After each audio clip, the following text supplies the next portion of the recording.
Ok, buenas tardes.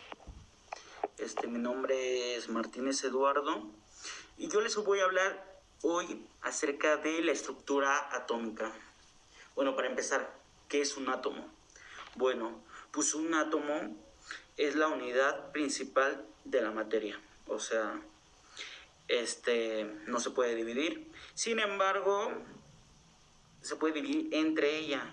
¿A qué quiero decir con esto? Hay porciones más pequeñas de un átomo a las cuales se le llaman partículas y eso conforma el átomo. Bueno, hablando de nuevo, retomando lo que es la estructura lo compone de tres aspectos que vienen siendo los protones, los electrones y los neutrones. Bueno, los protones son la carga positiva. Estos se encuentran dentro del núcleo del átomo. Luego vienen los neutrones, que como tal no tienen carga. Como bien lo dice su nombre, son neutros. Estos también se encuentran adentro del átomo, adentro del núcleo del átomo. Su función es estar pegado a los protones. Y por último tenemos los electrones, que vienen siendo la carga negativa. Estos no se encuentran dentro del núcleo, estos se encuentran alrededor. Entonces, eso lo sabemos. Luego, los átomos son clasificados de acuerdo al número de protones y neutrones que poseen en su núcleo. El número de protones determina el elemento químico del átomo, el cual es un tipo de materia formada por átomos de la misma clase, los cuales pertenecen a una categoría única clasificada en base al número atómico. Por otra parte, también tenemos que el número de neutrones es un átomo, es el encargado de determinar su isótopo. Los isótopos son átomos del mismo elemento y la misma cantidad de protones, pero con un número de neutrones diferentes. Entonces, bueno, hablé un poco acerca de esto, muy superficial, que esto viene con esto, bueno, lo ya mencionado, es lo que compone la estructura atómica, que sí vienen siendo, como ya lo mencioné, carga positiva y negativa. Protones positivo, electrones negativo, y los neutrones, pues como bien dice su nombre, neutros.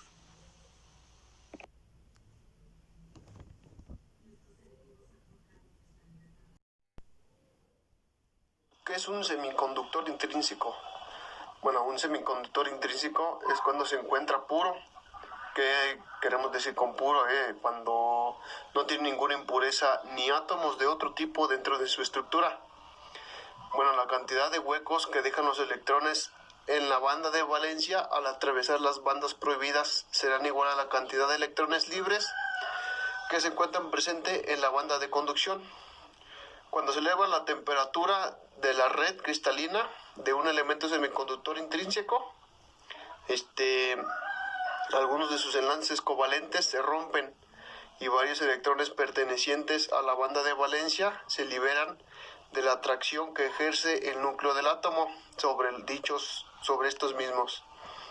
Bueno, pues estos electrones libres saltan de la banda de conducción y ahí funcionan como electrones de conducción, pudiéndose desplazar libremente de un átomo a otro dentro de la propia estructura cristalina de estos semiconductores.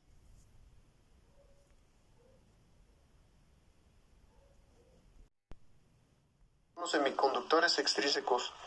Bueno, los semiconductores extrínsecos se caracterizan porque tienen un número mayor de electrones que de huecos y también porque tienen un pequeño porcentaje de impurezas llamadas donadoras respecto a los intrínsecos, que pues los cuales no son los que no tienen impurezas. Existen varios tipos de semiconductores extrínsecos.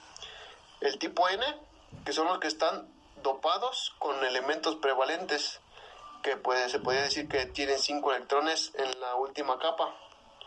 Y los semiconductores extrínsecos tipo P, bueno, estos son los que están dopados con elementos trivalentes a la hora de formar la estructura cristalina, así que dejen una vacante con un nivel energético ligeramente superior al de la banda de valencia.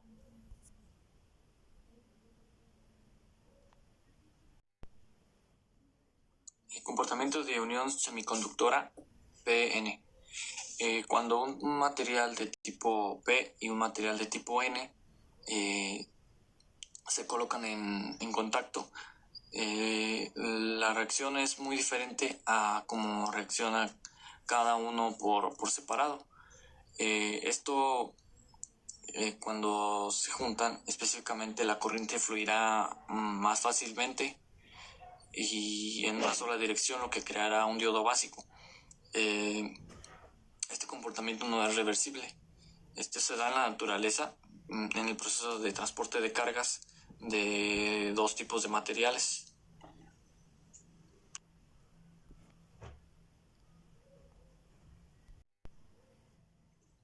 Tipos de uniones básicas. Tenemos lo que es la unión PNP. Esto es un transistor de unión bipolar y con las letras N y P, que son las que llevan las cargas mayoritarias. Dentro de las diferentes regiones del transistor. Esto consiste en una capa de material semiconductor dopado N y dos capas de material semiconductor dopado P. Y esto con una pequeña corriente circulando desde la base, y esto permite que haya una mayor corriente circulando desde el emisor hacia el colector.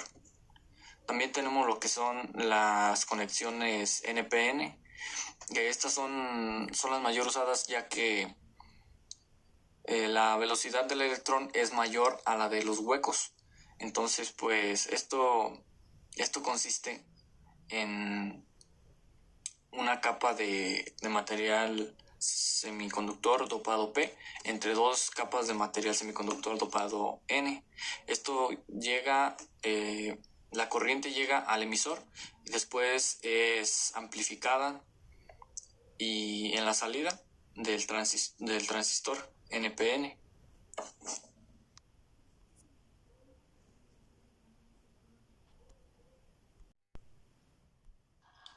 Hola, ¿qué tal? Mi nombre es Oscar Iván Olvera Galván del grupo PIC. Entonces yo les voy a hablar acerca del transistor de unión bipolar, el transistor de efecto de campo y los tiristores. Los transistores de unión bipolar son transistores que están formados por tres regiones: la base, el colector y el emisor. Los transistores de unión bipolar son dispositivos controlados por corriente. Una pequeña corriente que entra en la región de base del transistor causa un flujo mucho mayor desde el emisor a la región del colector. En general, pues los transistores de unión bipolar son el único tipo de transistores que se activa mediante entrada de corriente. Esto se debe a que los transistores de unión bipolar tienen la menor impedancia de entrada de todos los transistores. En cambio, pues también tenemos los transistores de efecto de campo. Estos están formados por tres regiones. Una es la compuerta, una fuente y un drenaje. Tienen una impedancia de entrada muy alta, desde varios megaohms de resistencia a valores mucho mayores. También tenemos los tiristores. Conducir o interrumpir la corriente eléctrica.